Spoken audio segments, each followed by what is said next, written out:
Hello everyone, welcome to Learn with Yasmin. আজি ভিডিঅ'ত আমি আলোচনা কৰিম ক্লাছ 12 বায়োলজিৰ চেপ্টাৰ 17 পৰিৱেশ সংক্ৰান্তীয় বিষয়সমূহ। আজি আমি পঢ়িম ষ্ট্ৰেটোস্ফিয়াৰত ওজন স্তৰৰ অৱক্ষয়, ওজন ডিপ্লিশ্যন ইন দ্য ষ্ট্ৰেটোস্ফিয়াৰ।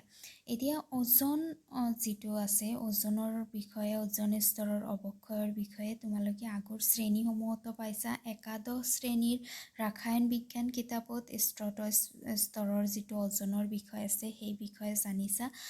এই যিটো ওজন আছে, ওজনটো কি হয়? ওজন যিটো আছে ইয়াৰ সংকেত হৈছে O3 হৈছে এবিধ গেছ, এবিধ বিষাক্ত গেছ, ইমান বিষাক্ত যে এই ওজন গেছৰ যদি অতি কম পৰিমাণে আমাৰ ভিতৰত সোমাই যায় তেতিয়াই আমি মৃত্যুবৰণ কৰিম। ইমান বিষাক্ত গেছ হয় ওজনটো। কিন্তু ওজনটোৱে আমাক ক্ষতি কৰিব নোৱাৰে, কাৰণ ই আমাৰ যিটো বায়ুমণ্ডল আছে, যিটো এটমছফিয়াৰ আছে, এটমছফিয়াৰৰ একেবাৰে বাহিৰৰ যিটো তৰফ আছে তাতেই থাকে। ছাপোজ এইটো হৈছে কি আমাৰ আৰ্থখন, আৰ্থৰ চাৰিওফালে কি আছে? এটমছফিয়াৰ আছে। এই এটমছফিয়াৰৰ একেবাৰে বাহিৰৰ যিটো আৱৰণি সেইটো হৈছে কি? ওজন। এই ওজনৰ কাম কি হৈছে? যিটো সূৰ্য আছে, সূৰ্যৰ পৰা অতি বেঙুনীয়া ৰশ্মি নামৰ এবিধ ৰশ্মি আমাৰ পৃথিৱীত পৰে, আৰু এই যিটো অতি বেঙুনীয়া ৰশ্মি আছে, অতি বেঙুনীয়া ৰশ্মিটো যেতিয়া পৃথিৱীৰ বায়ুমণ্ডলত আহি পায়, বায়ুমণ্ডলত কি আছে? অক্সিজেন আছে, হয়নে? এই অক্সিজেনৰ ওচৰ যেতিয়া পায় তেতিয়া ইহঁতে অক্সিজেনৰ সৈতে এটা বিক্ৰিয়া কৰে। অক্সিজেনৰ সৈতে কেনেকুৱা বিক্ৰিয়া কৰে? Oxygen, UV radiation, ultraviolet radiation, যাক অতি বেঙুনীয়া ৰশ্মি বুলি কোৱা হয়, UV ৰেডিয়েশ্যনৰ উপস্থিতিত এই অক্সিজেন O2ৰ যে দুটা কণা আছে ইয়াক ইহঁতে ভাঙি দুটা Oত কনভাৰ্ট কৰে। যেতিয়া দুটা Oত কনভাৰ্ট কৰে তেতিয়া ইয়াৰ এটা আহি পেলাই আকৌ অক্সিজেন, বায়ুমণ্ডলৰ অক্সিজেনৰ সৈতে লগ লাগিব পাৰে, হয়নে? এনেকৈ O2+O আৰু কি হ'ব? O3। এনেকৈ কি হয়? ওজনৰ সৃষ্টি হয়। তাৰমানে ওজন যিটো আছে ওজনৰ সৃষ্টি হয়। অতি বেঙুনীয়া ৰশ্মি যেতিয়া সূৰ্যৰ ৰশ্মিৰ পৰা বায়ুমণ্ডলত আহে তেতিয়া এই অক্সিজেনৰ কণাসমূহক ভাঙি দিয়ে। ভাঙি দিয়াৰ ফলত দুটা অক্সিজেনৰ কণাৰ সৃষ্টি হয়। তাৰে এটা অক্সিজেনৰ কণাই যদি অক্সিজেনৰ সৈতে বিক্ৰিয়া কৰে তেতিয়া ওজন গেছৰ সৃষ্টি হয়। এই ওজন যিটো গেছ আছে, ওজন গেছটো আমাৰ বায়ুমণ্ডলৰ উপৰিভাগত এটা কাভাৰৰ দৰে থাকে, আৰু ই অতি বেঙুনীয়া ৰশ্মিক পৃথিৱীত সোমাব নিদিয়ে।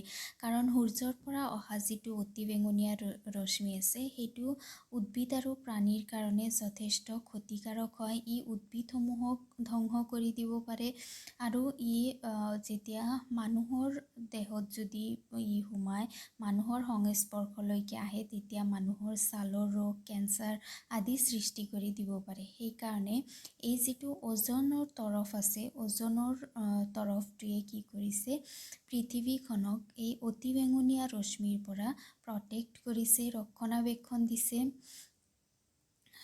আৰু যেতিয়াই কি হয় যে পৃথিৱীত অতি বেঙুনীয়া ৰশ্মিসমূহ সোমাবলৈ ধৰে তেতিয়াই এই যিটো ওজন লেয়াৰ আহি পেলাই যেতিয়া ইহঁতে পায়, ওজন লেয়াৰ পোৱাৰ পিছত ই বেছিভাগ অতি বেঙুনীয়া ৰশ্মি ওজন লেয়াৰে আকৌ ঘূৰাই পঠাই দিয়ে। অতি কম পৰিমাণে অতি বেঙুনীয়া ৰশ্মিহে পৃথিৱীত সোমাব পাৰে, যিটোৱে মানুহৰ বৰ বেছি ক্ষতি কৰিব নোৱাৰে। গতিকে এনেদৰে যিটো ওজন লেয়াৰ আছে, ওজন স্তৰ আছে, ওজন স্তৰে আমাৰ গোটেই প্লেনেটটোক ৰক্ষণাবেক্ষণ দিয়ে।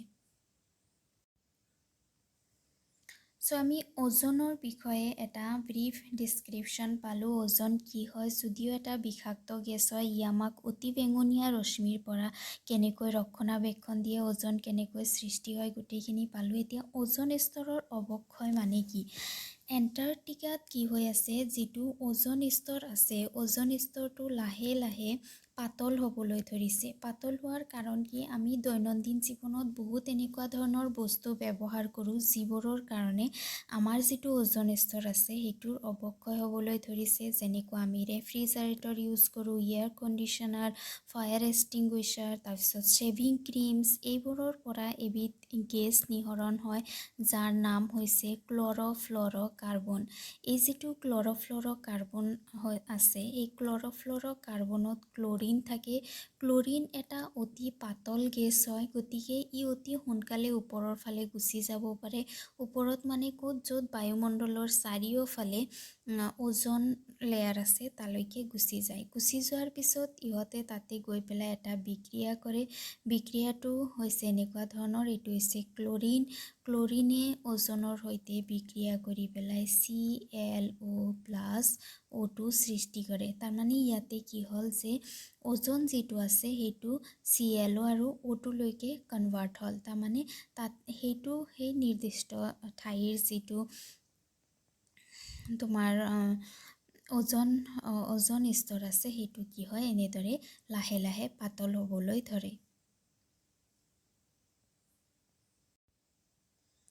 এইটো হৈছে এটা এণ্টাৰ্কটিকাত থকা ওজন চিত্ৰ, যাক পাৰ্পল ৰঙেৰে দেখুওৱা হৈছে, য'ত ওজন স্তৰ অতি পাতল। এয়া চোৱা ইফালে কেনেকুৱা ওজন স্তৰ, ইয়াতে আহি পেলাই কিমান পাতল হৈছে, কাৰণ ইয়াতে CFC গৈ পেলাই O3 যিটো আছে সেইটোক ClO আৰু O2 লৈকে ৰূপান্তৰিত কৰিছে, যাৰ কাৰণে এইটো ঠাইৰ যিটো ওজনৰ স্তৰ আছে সেইটো পাতল হোৱা দেখা গৈছে। যদি পাতল হয় তেতিয়াহ'লে কি হ'ব, অতি বেঙুনীয়া ৰশ্মি পৃথিৱীত সোমাব, আৰু অতি বেঙুনীয়া ৰশ্মি যদি পৃথিৱীত সোমায় তেনেহ'লে ই কি কৰিব, DNA বা প্ৰটিনৰ উপৰিও উৎপৰিৱৰ্তন, ছালৰ বেমাৰ আদি ঘটাব পাৰে। আৰু আমি জানো যে উৎপৰিৱৰ্তনৰ পৰা কৰ্কট ৰোগৰ সৃষ্টি হয়। যেতিয়া DNA তাৰপিছত যিকোনো জিনীয় পদাৰ্থৰ উৎপৰিৱৰ্তন হয় তেতিয়া তাৰ পৰা কেঞ্চাৰ ৰোগৰ সৃষ্টি হয়। ই ছালৰ বেমাৰ ঘটাব পাৰে। মানুহৰ চকুৰ কৰ্ণিয়াও অতি বেঙুনীয়া ৰশ্মি শোষণ কৰি নিজে নিজে বেয়া হৈ যাব পাৰে। মানুহ চকুৰে নেদেখা হয়, আৰু এনে বেমাৰক স্ন' ব্লাইণ্ডনেছ বুলি কোৱা হয়। চকুত কেটেৰেক্ট পৰাটো তেনে ৰশ্মিৰ প্ৰভাৱ নহয় বুলি ক'ব নোৱাৰি। চকুত যে কেতিয়াবা বগা চামনি পৰে সেইটোও এনেকুৱা ৰশ্মিৰ বাবে হয় বুলি কোৱা হৈছে। এতিয়া ওজন যিহেতু এনেকুৱা এটা বহুত ক্ষতিকাৰক গেছ হয়, গতিকে অতি বেঙুনীয়া ৰশ্মি যিহেতু এটা ইমান ক্ষতিকাৰক গেছ হয়, আৰু আমাৰ যিটো ওজনৰ তৰপ আছে সেইটোও লাহে লাহে ক্ষয় হ'ব ধৰিছে, তেতিয়াহ'লে আমি এই অতি বেঙুনীয়া ৰশ্মিটো পৃথিৱীত অহা বন্ধ কৰিবলৈ কাৰণে বা ওজনৰ যিটো অৱক্ষয় হৈছে তাক আমি ৰোধ কৰাৰ কাৰণে কি কৰিব পাৰোঁ, ওজন স্তৰ অৱক্ষয়ৰ ভয়াৱহতা অনুধাৱন কৰি কানাডাৰ মন্ট্ৰিল চহৰত 1987 চনত ওজন ধ্বংসকাৰী গেছ নিয়ন্ত্ৰণৰ কাৰণে এখন আন্তঃৰাষ্ট্ৰীয় চুক্তি সম্পাদিত হৈছিল। ওজন লেয়াৰৰ এনেকুৱা ছিদ্ৰ দেখিবলৈ পায় এণ্টাৰ্কটিকাত। বহুত দেশৰ যিবোৰ চৰকাৰ আছে, চৰকাৰসমূহে লগ লাগি পেলাই ইয়াৰ কাৰণে এটা মিটিং হৈছিল, আৰু মিটিংটো হৈছিল 1987 চনত। আৰু তেতিয়া এই ওজন স্তৰ অৱক্ষয় ৰোধ কৰাৰ কাৰণে কিছুমান চুক্তি সম্পাদিত হৈছিল, আৰু সেইটো যিটো চুক্তি প্ৰট'কল বনোৱা হৈছিল তাৰ নাম হৈছিল united nation environment programme. United nation environment programme, ইয়াৰ অধীনত কি কৰা হৈছিল যে প্ৰত্যেকটো দেশতে যিমান পাৰে সিমান ক্লৰ'ফ্ল'ৰ'কাৰ্বন কমকৈ সৃষ্টি কৰাৰ ব্যৱস্থা গ্ৰহণ কৰা হ'ব বুলি চুক্তি কৰা হৈছিল। সেয়াই হ'ল মন্ট্ৰিল প্ৰট'কল। এই চুক্তিখন 1989 চনৰ পৰা কাৰ্যকৰী হৈছিল। একে সময়তে অইন প্ৰচেষ্টা কিছুমানো লোৱা হৈছিল। চুক্তিখনে ক্ৰমে উন্নত আৰু উন্নয়নশীল দেশসমূহক CFC গেছ নিয়ন্ত্ৰণৰ বাবে বেলেগ বেলেগ নিৰ্দেশো দিছিল। এইটো যিটো চুক্তি আছিল, প্ৰট'কল আছিল, সেইটোৰ আণ্ডাৰত কেনেকৈ ক্লৰ'ফ্ল'ৰ'কাৰ্বনৰ পৰিমাণ ক্লৰ'ফ্ল'ৰ' গেছ নিৰ্গতৰ পৰিমাণ নিয়ন্ত্ৰণ কৰিব পাৰি সেই বিষয়ে বহুত ধৰণৰ নিৰ্দেশনা আছিল। এই যিবোৰ বস্তু আমি ব্যৱহাৰ কৰোঁ, ৰেফ্ৰিজাৰেটৰ, এয়াৰ কণ্ডিশ্যনাৰ, এইবোৰ যাতে অলাগতিয়ালভাৱে ব্যৱহাৰ কৰা নাযায় তাৰ প্ৰতি প্ৰত্যেকজন মানুহে যেতিয়া লক্ষ্য ৰাখিব তেতিয়া এই ওজনৰ অৱক্ষয় ৰোধ কৰিব পৰা যাব। আজি ভিডিঅ'ত ইমানখিনিয়ে। ভিডিঅ' ভাল লাগিলে লাইক কৰিবা, ফ্ৰেণ্ডছৰ সৈতে শ্বেয়াৰ কৰিবা, আৰু চেনেল ছাবস্ক্ৰাইব কৰিবা। Thank U.